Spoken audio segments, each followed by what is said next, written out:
กำลังติดตามรับฟังสถานีวิทยุกระจายเสียงพระพุทธศาสนาแห่งชาติและสังคมคลื่นเพื่อการศึกษาพระพุทธศาสนาและวัฒนธรรมระบบ FM 104.5 เมกะเฮิรตซ์รายการต่อไปเป็นรายการมรดกธรรมกำเมืองดำเนินรายการโดยพระครูวิสิทธิ์ศรีลาภรณ์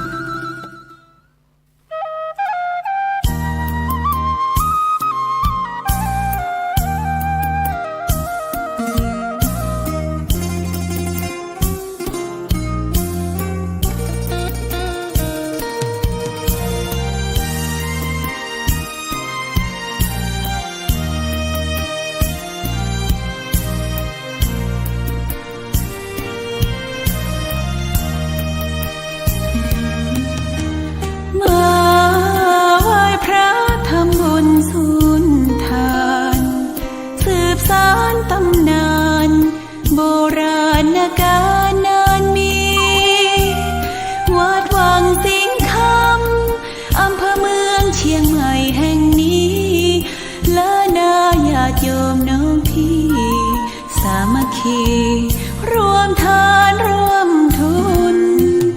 วัดวังสิงห์คำรู้กันทั่วคอน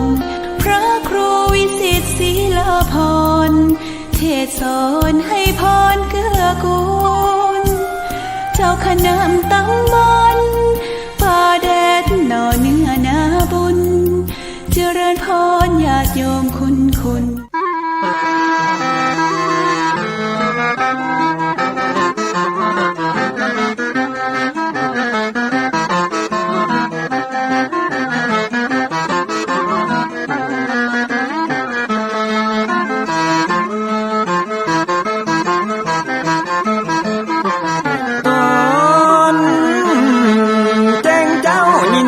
ไก่ขันก่อนปีตะวันจะขึ้นขอบฟ้า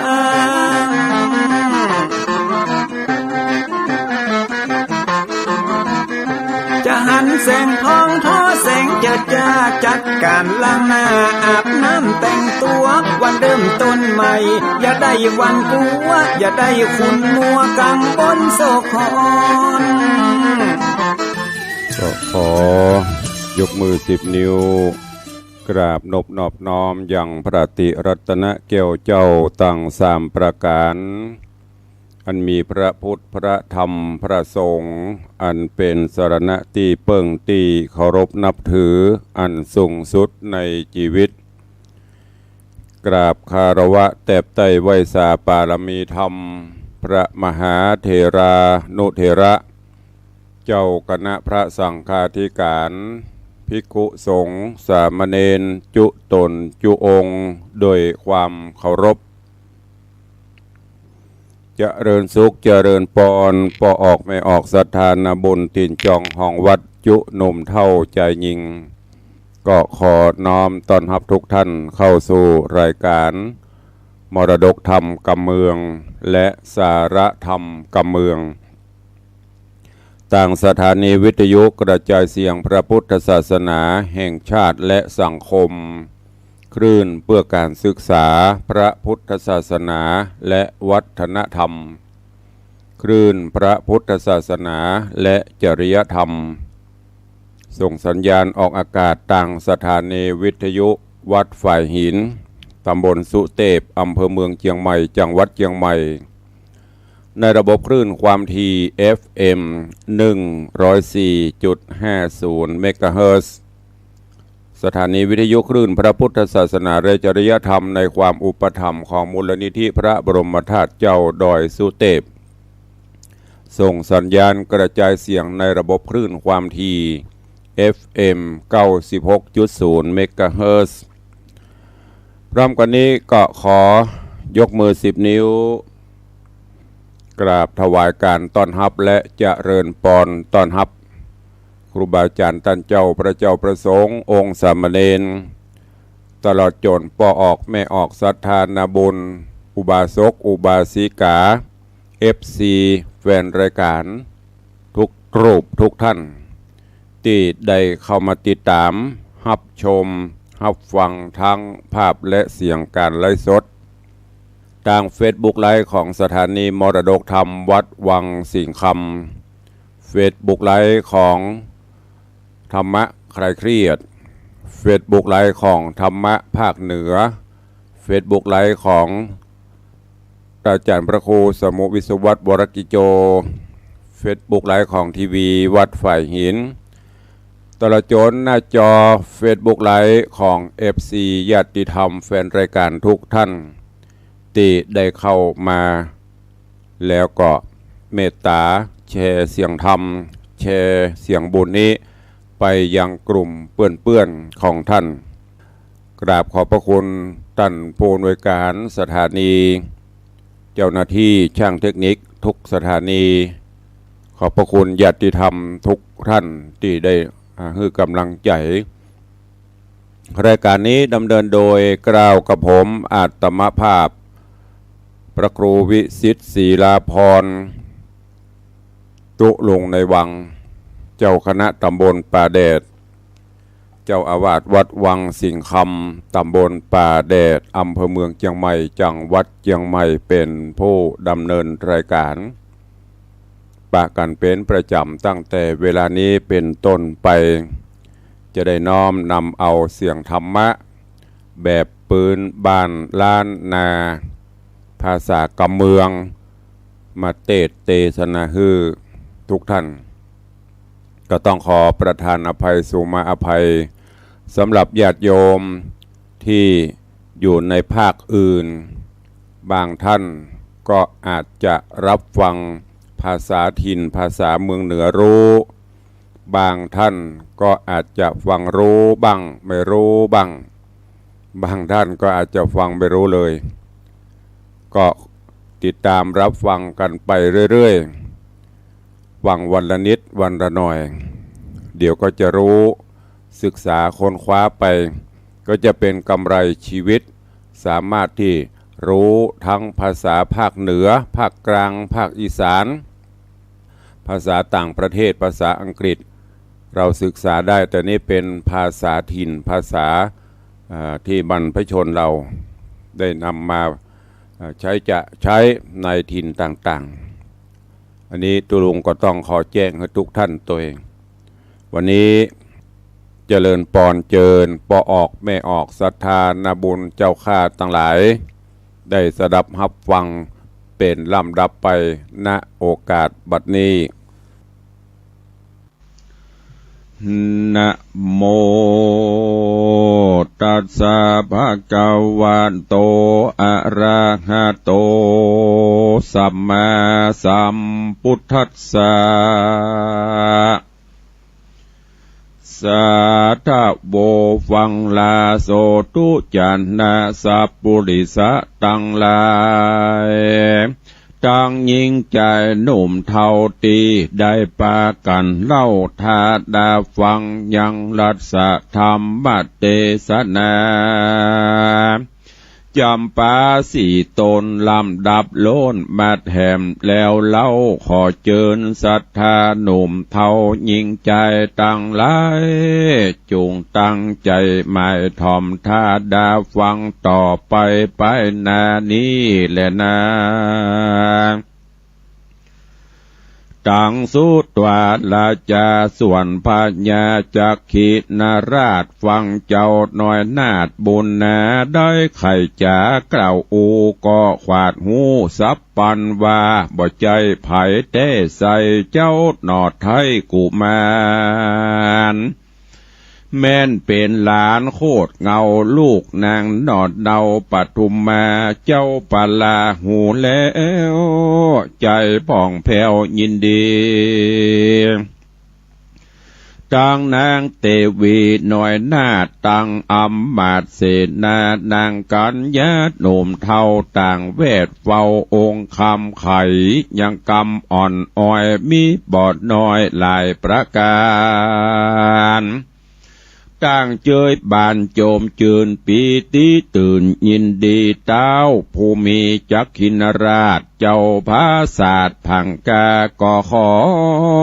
หน่อพุทธาบุญใหญ่ได้ไปจี้ใส่หญิงใจ อารมณ์ตาหายลายแหล่ดูกองแพทย์ห่มนากังสัตว์นานาทวนนาคือจ้างมางัวควายหมูมาดลายเป็ดไก่เฮอได้ฟื้นขึ้นมาหน่อพุทธาบุญกราบ่ได้จ้าเรียวปานได้ภายพันฟังเฝ้าลงจากดาวผังกามีเศษนาหนุ่มเท่าตั้งเต้าเจ้าห่อขวางหากนำต่างจี้จ้องไปรอดตองลานหลวงดูกปานป่วงมากเต้ากองพอเต้าดอยผาหน่อพุทธาบุญใหญ่ก็จี้มือใส่บาดเดียวหันรีเปรวบอดจ้าคนตัวนายิงใจสัตตั้งหลายมวลหมู่อันหมู่เมื่อมอนเรือล้อแต่ขอนดูกไว้ก็ฟื้นได้ตันตามีกัญญาดังเก่าบ่แหกเบาเดิมอ่อนเจ้านะก่อนน้อยใหญ่อันฟื้นได้คืนแม่เขาสั่งกาจุผู้คนิ่งอยู่ในใจดังลับไปแล้วตื่นบ่แจงจื้นเหมือนฟันเขาป้ากันมาเฝ้าแวดล้อมเจ้าบุญมีกับเจ้าปุรียศใหญ่แล้วน้อมไว้วันตาไขขี้ญาทำเหตุฮือเสียงเขตสงสัยเจ้าห่อใจจากขินราชก็โอกาสไขจาฮือปะจาหน่อยใหญ่หูแจ้งไข่ตามมีเจ้าปุรีมวลหมู่กันได้หูความในต่างมีใจโจมจืนปีติตื่นยินดีอันจุลีต่างเกล่าโนบน้อมเจ้าจอมควรแล้วป้ากันโห่ห้องย่อมือสองสาธุการกล่าวกำวานอ่อนอ้อยมีบ่อน้อยนาไหลกันมาแวดเฝ้าตั้งหนุ่มเท่ายิงใจเจ้าบุญภายโยดเย้าก็ตันกล่าวใครจาเฮือพระจามวลหมู่ปอกที่อยู่ไผ่มันเขาป้ากันจื่นยาวโห่ห้องเศร้ายินดีแล้วลานีคืนสู่ยังที่อยู่เกหาส่วนสัตว์นานาน้อยใหญ่แล่นควักไว้หลวงลายจ้างปังปายห้องแสนมาก็มาเต้นเล่นนันเนืองโยธาเรืองโหห้องสัตว์นันกองปุรีไพรไตมีมากเต่าเป็นดังเก่าเดิมอ่อนจักขินนกรใหญ่กว้างอันห่างห้างเมินมาหลายวาสาขวบเขาย้อนหุงเท่าเบียนขวีก็จำเลินดีจุสิ่งเขานำยิงปัจจัยจุมไพรไตใหญ่น้อยต่างจื่นจ้อยเจยบานย้อนสมปานอันใหญ่แห่งเจ้าหน้าไทยนอโปธิญาณก็มีหันและนาตีนี้จากวานนาจะเล่าถึงหุงเท่าสองตัวเป็นเมียผู้กูสร้างอยู่ในป่ากวางดงนาได้บินมาจากห้องปาเตต้องดงดานรอดจากขินนกรใหญ่กว้างซับกินจ้างปังไปตั้งคนยิ่งใจน้อยใหญ่ดังกล่าวไว้แต่ไปลาง อัฏฐะยังไปแจงพระจิงแสงเตสนาวาเตอุโพเสนาจิรังวเนวสิตวาดังนี้เป็นตนภิกขเวทดูราภิกขุทรงตนทะรงสินใสบ่อเศร้าส่วนหุงเท่าสองขาก้อนนีลาคืนสู่ยังติอยู่แดนมันกลางดงตันป่าเศร้าหลายขวบเขาวาสาซัดดงหนาน้อยใหญ่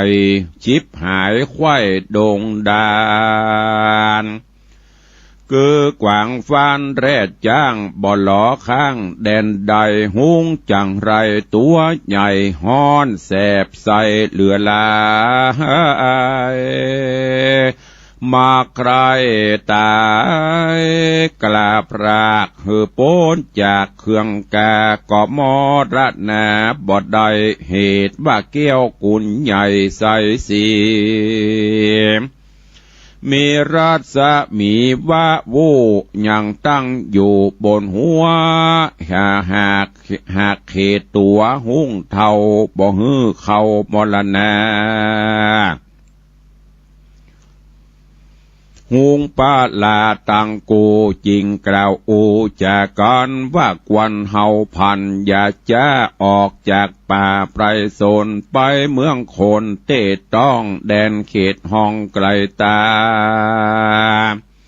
กินหมูหมาเป็ดไก่คนน้อยใหญ่ยิงใจบ่ฮื้อหาปอฮื้อหายฮ้อนตองแล้วจริงลูเลียแล้วรีบบอกห้องเราราก้อนเจียนจ่าเมียนแล้วก็กราดเกลียวภายผ่านรีบเร็วปานบ่อจ้าบินคืนฟ้าเวหาวิบากมาจองกองก็มารอดห้องเมืองจักขินปุรีหันคนมีมากดาวเป็นดังเก่าเดิมมามันโศมนัสสาหลายแหล่บินพัดแผ่เวโวนเปื้อลงจินคนน้อยใหญ่ตามกึดไฟใจหมายก็มิหันและนาสัพเพนักระวาสิโนอันว่าเจ้าเมืองหนุ่มเท่าหันหุงบาปเศร้าปันลาบินไปมาวาดว่าอยู่บนฟ้าเหนือหัวเขายินกลัวตัวดาวโหให้ร้องให้เศร้าเนืองนานต่างภายพานเล่นกว่าใจปั่นบาเววนแล่นสะสนสะสู่พอเป็นหมู่เป็นสายตั้งหัวควายจ้างมาเต้นเล่นกว่าสะโซนโกละหนอันใหญ่เกิดขึ้นควายปลาเวหามีแข้งขากระดังไปโสมไฟอังคณิงมารอยเจ้าบุญภายยศใหญ่ฤทธิใจสามานมีสมปานหลายแหล่อาจพาเป้เล่าราเฮาจิงกลากรอยกลาดดังปีกหักขาดเสียตนตกมาโดนต่ำไตเจ็บปวดไข้กาญาหุงปาลาบาปเศร้าพงตานเล่าจากกันเจ้าจอมขวัญนันตราชก็จากพาสัตว์ห่อใจรีบเร็วไวไปสู่ที่หุงตั้งกู้ตกมาแล้วเจียนจ้ากล่าวถอยว่าดูราหุงถอยดงไพรเป็นสันใดสู่เจ้าใจบาปเศร้าอาธรรมมากระตำหยาบจ้า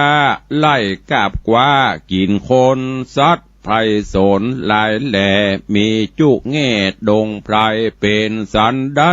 ละไว้บ่อเสาะไส้เอากิน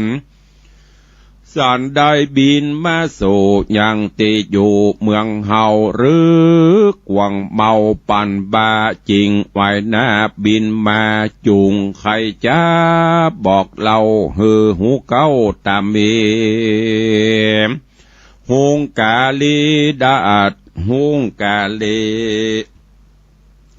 ดังก่อเก่าอูไข่จ๋า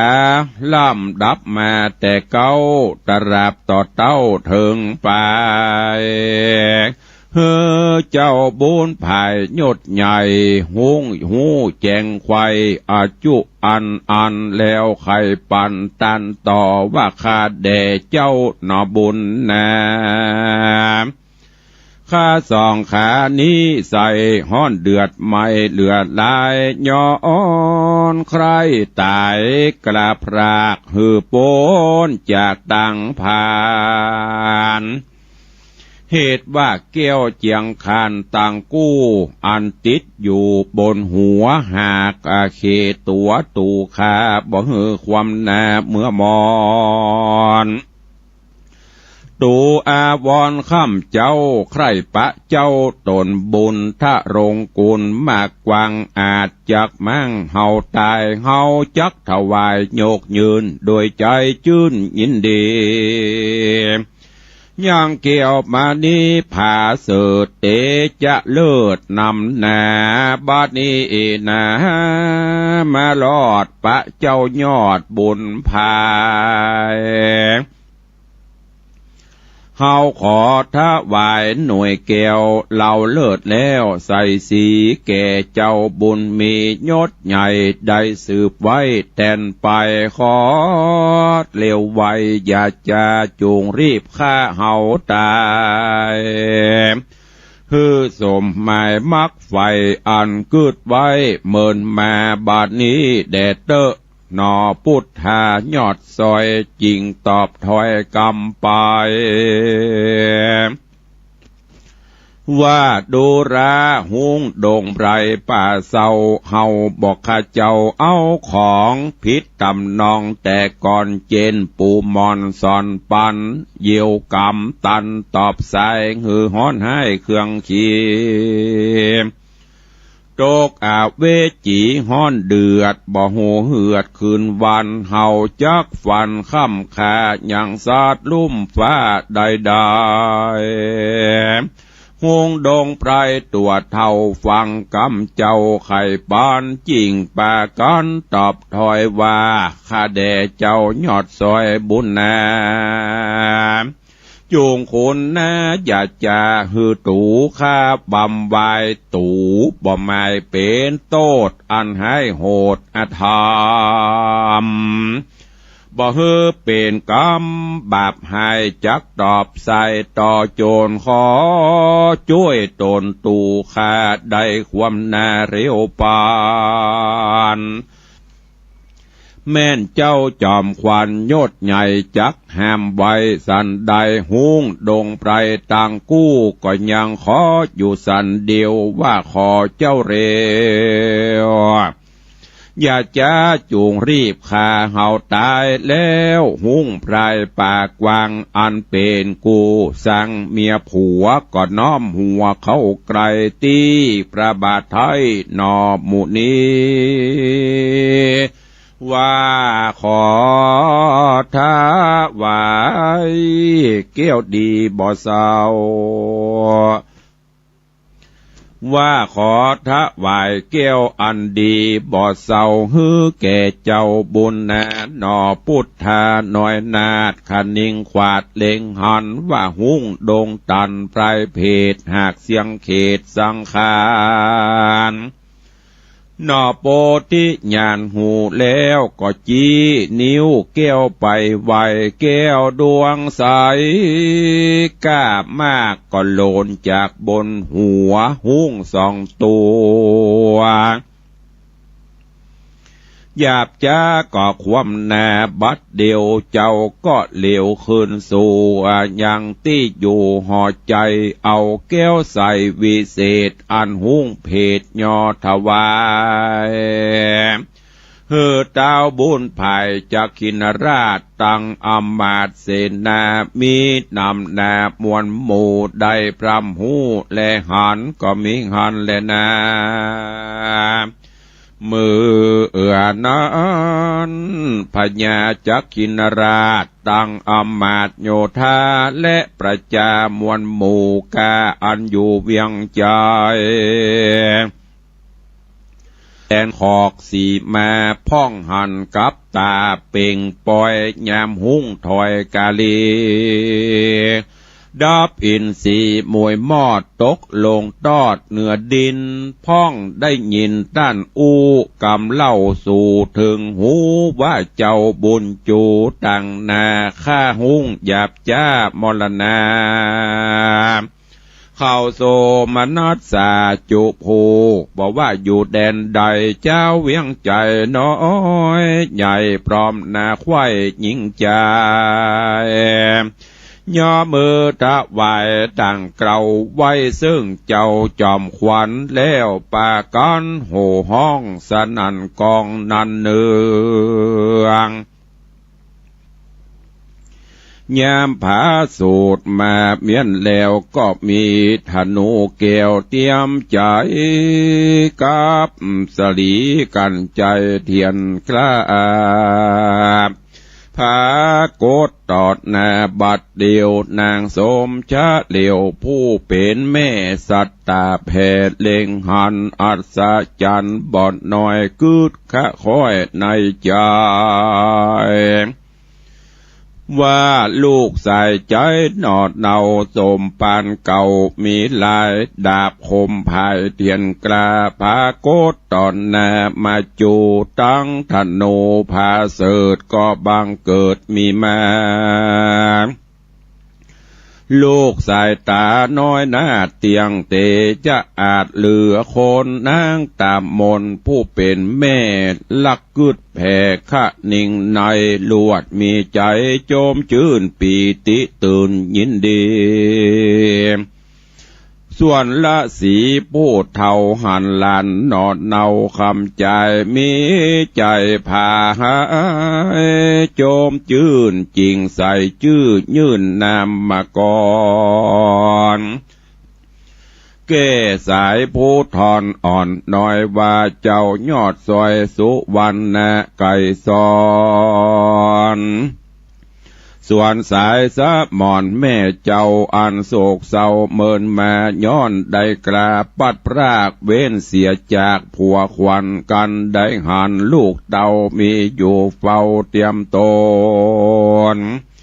ความกังวลไม่มาดก็ก้อยขาดบางเบาโอดบันเตาเอาไม่กึดใจไข้เป็นคราวแปลงใจเงาตั้งต่อเลี้ยงยังนอบุตาโดยผาดลาลูกไม้นับอ่านใดหลายปีเจ้าบุญมีน้อยนาดหูฉลาดจบทองกับตั้งกองวิเศษสัตรเพศนานาอันตาภาษาผู้เท่าหากบอกเล่าสอนใจพญาไว้องค์อาจหูฉลาดบัดเดียวก็มีหันแลนาอาเทกาติวะสั่งยังมีในวันหนึ่งใสเจ้าหนอดไทยกุมารก็จะขานตันต่อถามนางนอมันดาว่าข้าแด่แม่สายตานะเจ้าป้อคันนี้เล่าเป็นพาหายหนีไปที่ไหนเนิ่นจ้าตั้งแต่ข้ามีมาบ่หันพิตาที่ไว้มาอยู่ไกลปลายนายเป็นสารได้ตนป้อบ่ฮือลูกน้อยนอเล็งหันหรือจอมขวัญเจ้าแม่นำข้ามาแต่แดนไกลขอจะขายกล่าวอูฮือได้หูตามมีนางสมสลียอดซอยฟังลูกน้อยไข่จาโอ อดน้ำตาบอดใดโอกเอาไม้ปานไฟจริงจะใครบอกเล่าตั้งแต่เก้าถึงปลายโดยปาลิใหญ่ทวนทีปอบเมตีสังกาเฮอบุตตาหนอไทยหูเจียงควายจูประการก็มีหันแลนาโสกุมาโลอันว่าเจ้าสุวรรณไก่ซอนกุมารนั้นใส่ฤทธิใหญ่จะฤทธิใหญ่ใจหาน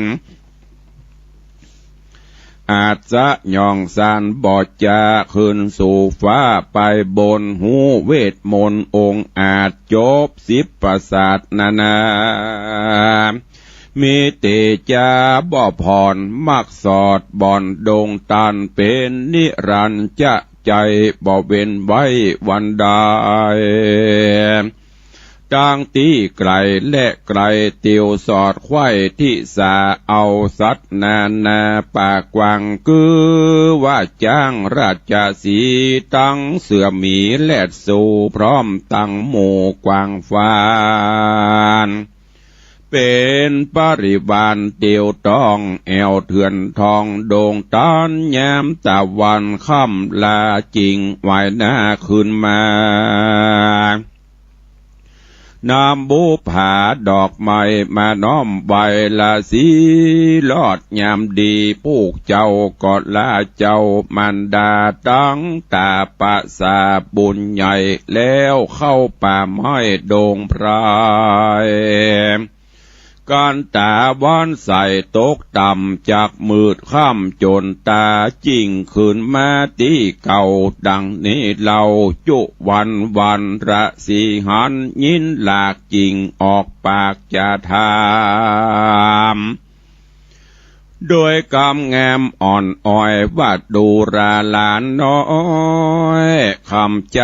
เจ้าพันภายเตียวตองล่าเถื่อนทองโด่งตานจุวันนี้ใส่ไปต่างใด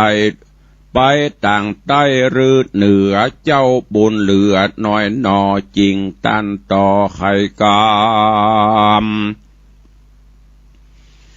ว่าแอวโด่งดำป่าไม้บอบเวนไว้วันใดตั้งที่ไกลและไกลแอวเล่นไข่ที่สาเอาสัตนามวลหมู่ไปเป็นกู้เดินโดโฮงการตาอาการว่าอาคามโลงใบใจจริงมาจากไหวขึ้นมาตาภาษาผู้เท่าฟังหลานเล่าตามมีจริงใครว่าตีต่อถอยว่าดูรา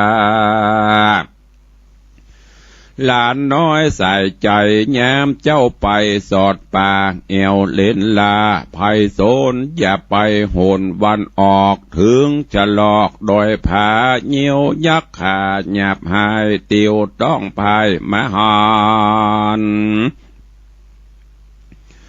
มันจากผ่านเงียบใดใส่ถุงใหญ่ป่าไปยักตาใส่ลายแหล่อยู่เต็มแผ่ดงดอนตั้งทิพญาธรใจกล้าจักกุมกว่าปานีอันตรายมีหลายหลากจุสิ่งหากเปิงกลัวเจ้าอย่าหนัวแอวเลนจูงหลีกเว้นตามกามเจ้าทะลงทำกล่าวอูฮือหันหลานหูจุอันก็มีหันแลนาอิตานิกอาสะมาลาญาปวัตติงวันนายิสามิตินิจักวันนาจะเล่าถึงนางนอนเนาอาสะมาลาการหน่อพุทธาธิลาดลากรอยกลาดไปเมินนานนางนงครานนาไทยก็พาสูตรได้บุตรตา มีกาญาองค์อาจพันนพิลาดเปิงแปงฤทธิแห่งใจจ้ายามเจ้านอดลาบุญมีพาสูตรมีเมียนแล้วก็มีธนูแก้วเตรียมใจกับสลีกันใจเทียนกราผาโกดตอนนาสัปปานดังเจ้าจอมควันอ่อนน้อยลูกนางยอดซอยปทุมมาไก่ซอนสายสะมอนแม่เจ้าหันลูกเต่าสายตามีลักษณะพาเสดเครื่องตีบเกิดเตรียมตนบอดเลโลนร้องไห้จำเลินใหญ่เลวไวก็มีใจโจมจืนจริงใส่ชื่อยื่นยอปานแกจอมขวานหน้าไทยว่าเจ้ายอดซอยอาสาราชกุมารว่าอันก็มีหันแลนาโสกุมาโลอันว่าอาสราชกุมารนั้นใส่ขึ้นใหญ่ได้เรียวปันปีเดือนวันปันรอดต่อเต่ารอดหลายปีถ้ารงฤทธิองค์อาจดังยักขราชใจหันอาจสะยองสันขึ้นฟ้าบ่ได้จ้าเรียวปานหูเจิงฝันรบภาพโดยอนุภาพโกงธนูอันจะเกิดจูต่อหน้าและดาบกระคมใส่ยอมสะยองไปจากห้อง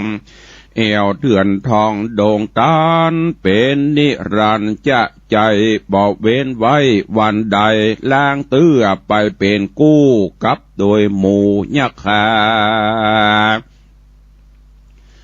ข้ามดอยผ่าดันป่าลางเตือกว่าเดียวใด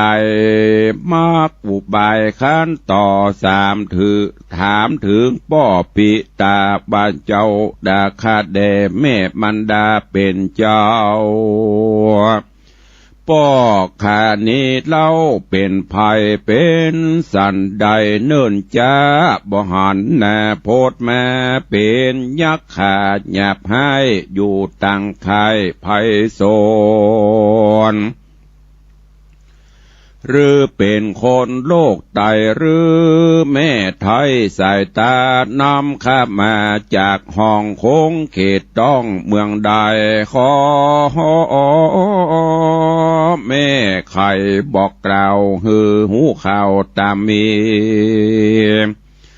นางเตวีผู้เป็นแม่ก็กล่าวแก่จะไข่ฮือใส่ใจลูกเต่าหูเงื่อนเก่าตามรายเจ้าบุญภายน้อยนอทำหาป้อตังวานเกิดภายผ่านสอดหาอย่างยอดปิตาพิจารณาคืนล่องบ่หูจ้องต่างไปอกปานฟ้าไม่มาดอยู่ภาสัตว์ใส่สีเป็นตุกขีบ่เหือดห้อนไม่เดือดเลือลายยิ่งผ่านภายสอดลาบบุญดันป่าตังวันก็มีหันแหลดนาอาเทกาติวะสังยังมีว่าหนึ่งใส่เจ้าหนอดไทยอาสาราชกุมารสะยองสานไว้ว่องออกจากห้องพังกาถึงดอยผาสูงใหญ่กลางป่าไม้ดงเขียวก็ลงเตี้ยวสอดลาบุญดันป่าดงรียะทาและมียามใดดังอันตะตาในกาละยามนั้นจะเล่าอันว่าเจ้าสุวรรณไกรสอนก็อาวรกืดไข่ว่าเจ้าที่ใบละสีไขว่าตีไขว่าตีห้ามไว้บ่หือใดไกลกราไปที่สาวันออกด้านจีบอกเป็นมา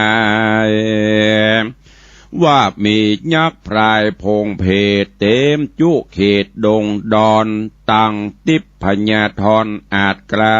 มักกลุ่มกว่าปานี้หันจักมีเป็นแก่นหรือบ่แม่นตามกามแดนดงดำป่าไม้เฮาสอดไข่ตังวันบอกเกยหันยักษ์กรามาต่อตาวันใดเฮาควันไปแลพอฮือแจงต่อสายตาเจ้าบุญหนากึดแล้วก็ลาแม่แก้วสายใจสะย่องไว้ว่องไปคำเถื่อนทองดงหนาถึงดอยผาสูงใหญ่กลางป่าไม้ดงไพรก็ลงไปบ่อจ้าตัดสองนาอาสราชจักุมารก็มีหันแลนาส่วนอาสราชจักุมารนอนเนาอยู่ป่าเศร้าดงดอนหันสุวรรณไก่สอนนอนลาเหินจากฟ้าโลงมาตัดกองตาสองหน้าก็โคดกลาปั่นไฟไขกำไปต่อถอยบัดดูราเด็กน้อยอ่อนอ้อยมือเป็นดังหรือนันโสดมึงให้โหดอธรรมบ่แยงยำนับแน่เฮินจากฟ้ามาจูข้ามหัวกูแต่กี้จุงหลีกลี่นี่ไก่กันบ่ไว้ย้ายบาดเตี้ยงกรอยกลาดมรณา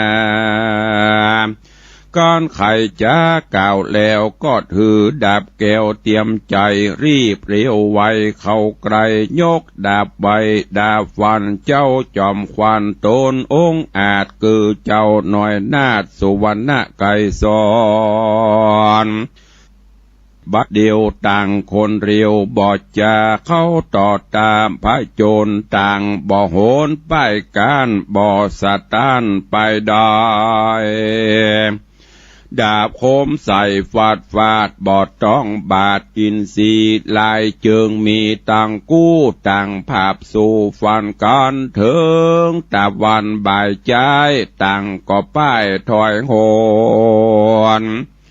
ทั้งสองคนหิวหอดจริงยังจอดเศร้าแรงนอจอมแปงหนุ่มเนาคือว่าเจ้าอัสราชกุมารจริงจะขานด้านต่อซึ่งเจ้าน้อยนอสุวรรณไก่สอนว่ากูบรอนป้ายการบ่สะตานฟันแตงก้อยหอมกวนหอมแปงไว้ก่อนแล้วปอกบอนไผ่มานถึงยามบันผู้อุกเจ้าก้อยปอกเต้าขึ้นมาตัดดงหนาที่นี่ไผ่ยาลีไกลกลาจูงรีบมาที่เก่าแล้วก็มาตั้งเก่าแต่งฟันกันจากกันเมียนแล้วสองนอเกียวบุญนาก็ไกลกลาคืนสู่ยังที่อยู่ภายมันก็มิงหันและนาเตปกกมิตวาสะกันทานังสัมปัตวา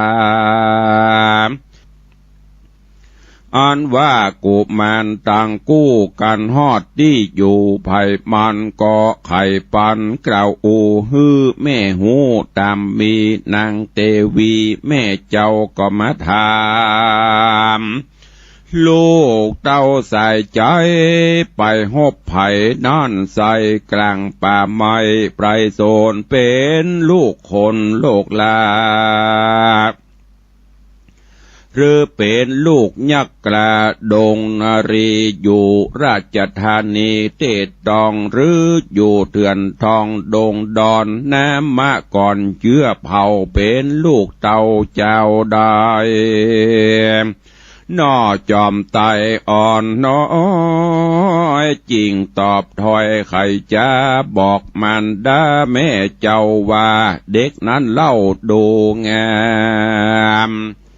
บ่ตอนถามหือหูว่าเป็นลูกเผ่าผู้เจ้าใดหันกลางภัยต่อหน้าก็ต่อตาแต่งฟานนางจอมขวัญผู้แม่ก็กล่าวแก่บุตรตาว่าถึงวันแม่ผูกเจ้ากันปอกเต้าไปจูงถามดูฮือทีฮือเสียงตี้สงสัยอย่าเลวไว้รอภาพเกณฑ์ขนาบเอาตายเงี้ยวเป็นสายปีน้องจากทุกโศกต้องตุยมานางโสภาหนุ่มเนากับลูกเต่าจอมควันต่างจากกันตอบถอยมีบอดน้อยนาก็มีงอนแลนาปุณนาติวะเสกันวันลุนรุ่งเจ้าสองหนอดเนาเด็กขาก็ไกลกราบไว้วองออกจากห้องไผ่มานสายองปันบอดจะขึ้นสู่ฟ้าไปบนถึงไพรสนบอดเศร้าตัดที่เก่าวันว่าก็ลงมาบอดจะสองหนอดลาจอมควานมาเร็วปั่นต่างกู้พร้อมหน้าอยู่ต่อตาเจ้าบุญนาอัสราชลูกนางนาฏอสะมาลาจริงใครจะตันต่อซึ่งเจ้าหนอสุวรรณไกรสอนว่าดูราเด็กโด่งดอนป่าเศร้ามึงนั่นเล่าเป็นไผชื่อว่าสันใดนั่นใส่อยู่ป่าไม้ดงนาหรือป่าลาเตตองโค้งเขตห้องเมืองใดอยู่แดนไกลหรือไกลเขตเต้าไทยใดจะจุมวงศาพ่อแม่มีชื่อแต่ว่าสันใดจุงจะใครกล่าวจี้เฮือแจงทีตามรายเจ้าบุญภายโดนองค์อาจคือเจ้าหน่อยนาฏสุวรรณไกรสอนก็ย่อก่อนตั้งเกลาไว้กุลพ่อแม่เจ้าสองขาแล้วใครจะบอกเล่าตั้งแต่เก้าสุดไปโดยปาริยายหลายแหล่บ่เว้นแว่บทใดเฮือเจ้าใส่ใจอัสราชหูแจ้งขวาดตามมีแล้วไขวัดตีตันต่อถามเจ้าหนออัสราชจะกุมารวัดดูราเด็กดงดันป่าไม้เมืองนั้นใส่เป็นภาย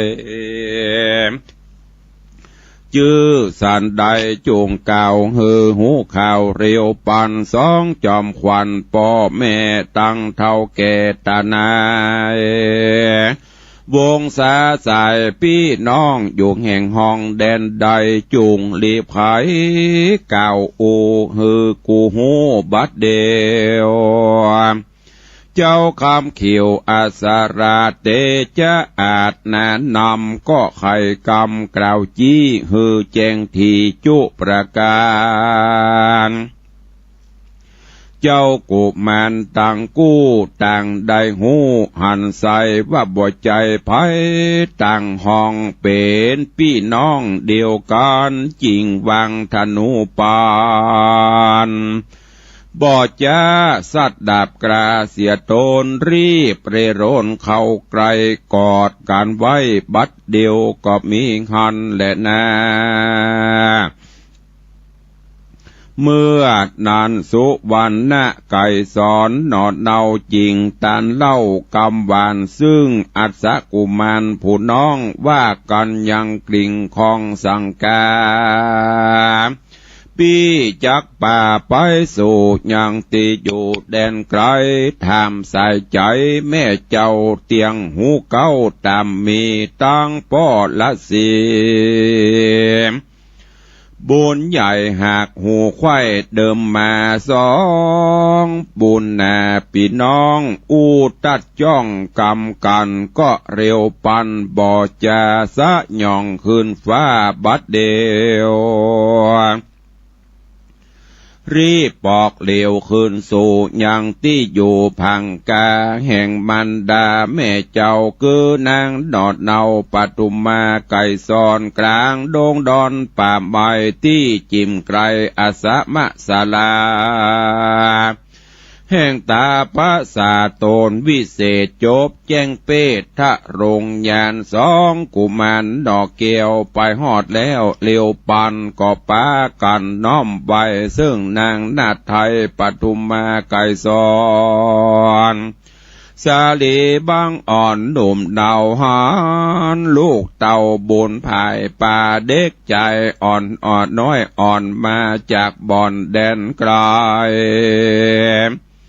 ยินส่งใส่หลายหลากจริงออกปากจะถามด้วยกำงามชื่นจ้อยว่าดูแลลูกน้อยใส่ใจเป็นคนใดนั้นนี้เล่าอันลูกเต่าป่ามากลางดงหน้าเถื่อนทองประเทศตองไพศาลไกลเมืองคนหลายแหล่เจ้าจวบแต่แดนใดจูงจะขายกล่าวจี้เฮือแจ้งทีตามลายเจ้าบุญภายน้อยนอก็ตันต่อกำจาใครขี้ยากล่าวโอเฮือแม่หูจูประการนางนงครานยอดซอยงามชื่นจอยปทุมมาไก่ซอนฟังสายโพธรโลไข่ปานอกเป็นควันเอาไม้อุ้มเจ้าหนอดไทยอาสราชกุมารไข่กำบานร่ำถอยมีบอดน้อยลายประการก็มิงหันแลนานิติตังขีญาสังวันนาวิเศษจะห้องเหตุธรรมเทศนาจำปาสีต้นก็บังโกมสมฤทธิ์สเดชก็ได้ฟังพระธรรมเทศนาจำปาสีต้นผ่านป้นไปแถมตอนหนึ่งอันเป็นตอนที่37มื่นนักเกเนอ30กว่าตอนยังประจบด้วยเรื่องราวในตอนนี้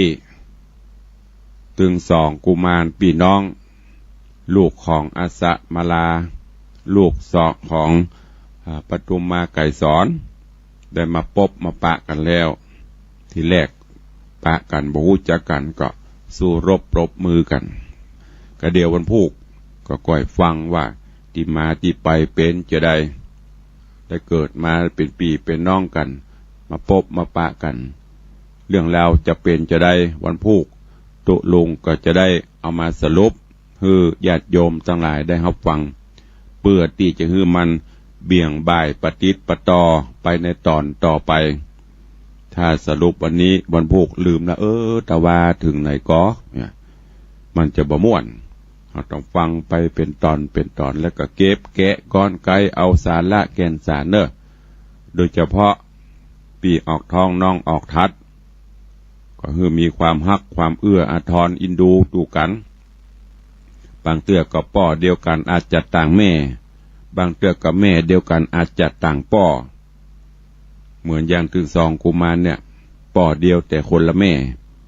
แต่เมื่อฮู้ความจริงก็บ่ได้รังเกียจเดียดฉันกัน